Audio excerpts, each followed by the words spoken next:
Hello, welcome to Scratching the Surface. My name's Kamron. I'm a social work student at the University of Toronto, and I'm doing my practicum placement at Recalibrate Therapeutic Services. For this video, I'm going to talk about problematic pornography use. And the purpose of this video is not to debate the acceptability of porn consumption, but rather to talk about the impact of problematic pornography use, the effects of male socialization and the manosphere, the risks of artificial intelligence when it comes to pornography, and treatment approaches for problematic pornography use. So let's jump into it. So here's my presentation on problematic porn use, the manosphere, and AI, understanding problematic pornography use and the risks of artificial intelligence. So we can begin by asking ourselves, what is porn addiction or problematic porn use? Well, in the scientific community, there's actually a debate between whether to call it porn addiction or a compulsive behavior or compulsive disorder. There are reasons for either side, but for the purpose of this video, I'll stick to calling it problematic porn use. But according to the Canadian Centre for Addictions, porn addiction happens when someone feels a strong urge to watch porn, even when it causes problems in their life. Unlike casual use, addiction means losing control and watching porn, even if it messes up daily tasks, relationships, and well-being. And in the literature, it describes the AAA factors of pornography use and how easy it is to become problematic or addictive. One of the factors is its accessibility, so it's easy to access porn through your mobile device or computer. Its affordability, so most pornography is free to access, and its anonymity. You don't need to provide personal identifying information to access porn.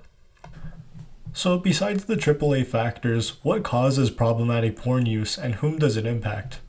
The causes are often co-occurring mental health conditions that impact porn consumption and vice versa. So if someone were to have depression, they may increase their porn consumption, and that increased porn consumption may worsen their symptoms of depression.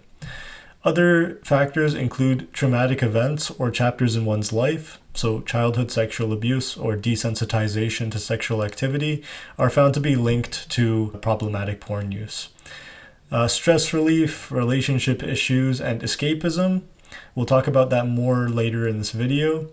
There are biological factors, so if someone were to watch pornography, the dopamine receptors in their brain go off, and they may need more intense pornography to have the same dopamine rush as before. Social factors, so if someone is isolated or lonely, they're more likely to use pornography to escape that sort of situation. And behavioral patterns. So watching pornography may be a habit or a routine.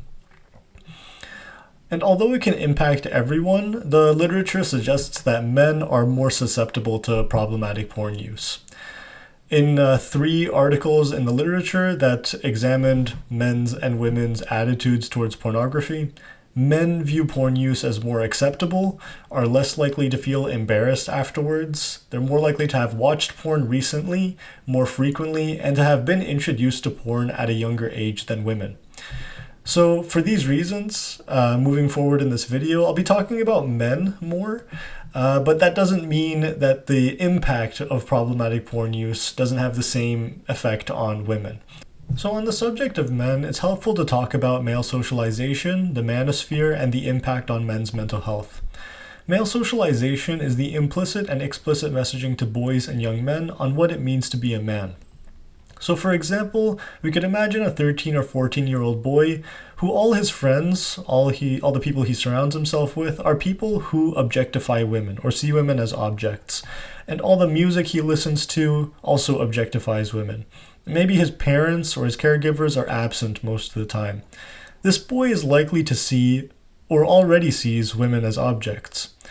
And it gets even worse when you consider the manosphere and when the manosphere jumps into this equation.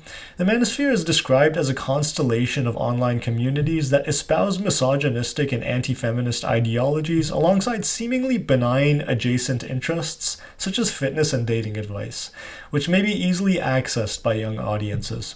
And examples include looks-maxing, incel communities, alpha male podcasts and courses, etc. So some of these influencers, YouTubers, and celebrities prey on young audiences' insecurities. For example, body image, appearance, finances, and sexual prowess, to make money off of them or convince them that the problems that men experience in society are because of women, or that their problems can be quickly fixed or quickly solved through the solutions that they propose. And the impact of engaging with manosphere content and being socialized in this way is unrealistic expectations for oneself and for others, possibly during dating, sexist attitudes, increased isolation, extreme discomfort with vulnerability, and all of these things contribute to an inability to make real friends and form genuine connections with people in the real world. So on this slide, I've put some memes as counters or different perspectives on the manosphere. Oftentimes, the manosphere uses memes as an effective form of communication for red-pilled communities to communicate half-truths or generalizations that are easy to agree with and escalate to more absurd claims about men's problems in societies or how to treat women, for example. So on the left, there's the meme that shows a woman wanting to abolish the glass ceiling. The glass ceiling are invisible barriers that stop certain people from advancing in their careers. And the man is telling this woman, sorry, but women are followers and men are leaders. And then, ironically, the man turns around and is offering to pay another man for a course on how to be an alpha male, thus making him a follower, which doesn't make any sense. In the other meme, it shows young men struggling and everyone is rushing towards a room that says quick fixes, while the room that says doing hard work of learning how to feel and process your emotions is completely empty. Nobody is going to that room. And some of the quick fixes I've put on this slide include displaying aggressiveness and intimidation to solve conflicts in relationships, working overtime to avoid problems, video games, the gym, substance use as forms of escapism, and of course porn. Now, getting to the impact of problematic porn use, all the things on the slide, it's a non-exhaustive list. These things were all mentioned by men in the literature on the impact of excessive porn use, but this can also happen for women as well, a lot of these impacts. So for mental health, we see anxiety, psychological distress, anhedonia, which means the inability to feel pleasure from previously pleasurable activities, preoccupation and dependence on pornography, sleep deprivation, feeling detached, a decrease in motivation and energy, and decreased engagement in social life. For physical health, we see porn-induced erectile dysfunction, so the inability to become erect during partnered sex, anorgasmia during partnered sex, so the inability to reach an orgasm during partnered sex, injuries from excessive masturbation, and infections. Coming to sexuality and relationships, we can see that someone may choose porn over their partner. The partner in the relationship may perceive emotional and physical infidelity, sexual abuse, and injuries. When we talk about financial impact, we can see taking time off work, losing a job, paying for sex toys, phone sex, cam girls, OnlyFans, and visiting sex workers. And for legal consequences, could result in formal charges relating to sexual abuse, violence against women, possession or distribution of child abuse and exploitation material. Now that we've talked about the various impacts of problematic porn use, I'd like to share with you some of the quotes from the article I read from the literature titled Males' Lived Experience with Self-Perceived Pornography Addiction, a Qualitative Study of Problematic Porn Use. So in the study, 13 respondents who all identified as cisgender, male, and heterosexual, ranging from ages 21 to 66, 11 out of 13 of those participants are under 40 years old, so mostly young men, and 5 out of 13 have a partner, either common law, married, or engaged.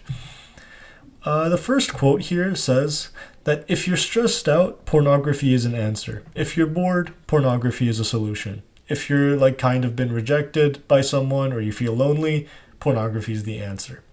So that really talks to the stress relief motivation for using pornography in the first place. The next quote says that I guess for drug addicts, I think it's referred to as chasing the high. And so I think that was really what it was for me. was that I was chasing that high and I was seeing pornography as that high and not partnered sex. And so it caused me to go after that high instead of having sex with my partner. And in that quote, we can clearly see relationship issues. Here, the next quote says that I've noticed that you know that there's just a lot of younger guys who kind of just withdraw from society like I did. And you know, porn is a huge part of that.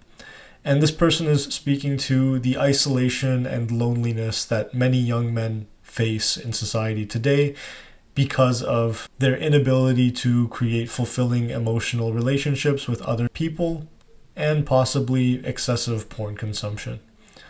The next quote here says, so the first time I got in a physical relationship with a girl, I can now see that I was trying to enact what I used to see on screen. And I also remember myself being disappointed when I saw her naked. And I can see it was because I was constantly comparing her to what I saw. And I was also disappointed with myself because I was trying to compare myself with the performance on screen. And this can be dangerous because sometimes when someone sees pornography, they want to enact what they see in the video, and it can hurt, or it can be something that someone's partner does not consent to, and it can lead to real issues, and obviously relationship issues and possibly legal issues. And the final quote here says, and so behind basically every partner that I ever had's back, I'd be sex chatting with other people and I would be unfaithful, and like in real life as well. So this person was being unfaithful to their partners, and this points to someone's inability to maintain fulfilling relationships with people in the real world. So now I'd like to talk about porn and artificial intelligence, a topic that's very important now that AI is becoming increasingly advanced. Given the impact of problematic porn use on personal well-being, it's likely that AI companies may take advantage of lonely and emotionally stunted men. AI companions offering emotional support or faux relationships further isolate men and feeds into their fantasies and unrealistic expectations shaped by porn and the manosphere, which dictate to men how women are supposed to behave. And AI fembots, according to the literature, engage in a process called gendering, where they act in stereotypically feminine ways, including intentional stupidity, helplessness, servitude, childlikeness, hyper-feminized innocent cuteness, and sexiness, to make it more believable for these men. The problem here is, and the risk is, that these AI chatbots are not trained in how to respond to suicidality or depression, and there have been stories of AI chatbots counseling a person to commit suicide. As well, deepfake technology exists where people are able to produce pornographic images of innocent women and children for the purposes of revenge porn or profit. In Canada, this act has been criminalized, and it doesn't matter if the children exist or not. These sorts of pornographic images depicting children at all are illegal in Canada. And this is just a prediction that I've placed at the bottom of the slide here, is that depending on the level of isolation and emotional stuntedness, one could imagine that someone may be grieving a relationship with their AI companion in the process of recovery, in the process of wanting to make genuine connections in real life. They may relapse and go back to an AI chatbot because that's where they find comfort. So what are some of the treatment approaches to problematic porn use? In a systematic review on what we know and what we don't about online porn use, it said that there's not enough research regarding the effectiveness of pharmacological approaches to problematic porn use. But when it comes to psychotherapeutic approaches, CBT, cognitive behavioral therapy, can help individuals understand the underlying causes of porn addiction, recognize and alter behaviors associated with porn use, manage mental health symptoms, and learn positive coping strategies for emotional distress. As well, psychodynamic therapy, family therapy, couples therapy, and psychosocial treatments modeled after 12-step programs, such as Sexaholics Anonymous, may address themes of shame and guilt and restore trust in close relationships. As well, I've included some of the individual coping strategies for problematic porn use mentioned by the men in that study from Males' Lived Experiences. Some of them mention reduced, intermittent, or discontinued use of porn, so quitting for good or setting boundaries and practicing self-discipline. The other coping strategy here is managing the environment, avoiding triggers and urges by avoiding social media, blocking certain websites, keeping devices in public parts of the dwelling instead of private places, and turning off devices to reduce screen time overall. The next coping strategy here was mindfulness and redirection. So some of the participants replaced their porn use with healthier habits, such as sports or other hobbies. And the last one here is learning and talking about the issue. A few of the participants mentioned seeking help from a therapist, and those participants mentioned that as being super helpful. But that's just scratching the surface. If you're interested in learning more about problematic porn use, I've put the sources for this video in the description below. And if you or someone you know may be experiencing problematic porn use, as embarrassing as it may seem, don't hesitate to reach out to Recalibrate Therapeutic Services, where the experienced mental health practitioners can help you with non-judgmental and compassionate care. I hope you learned something from this video, and I'll catch you in the next one. Take care.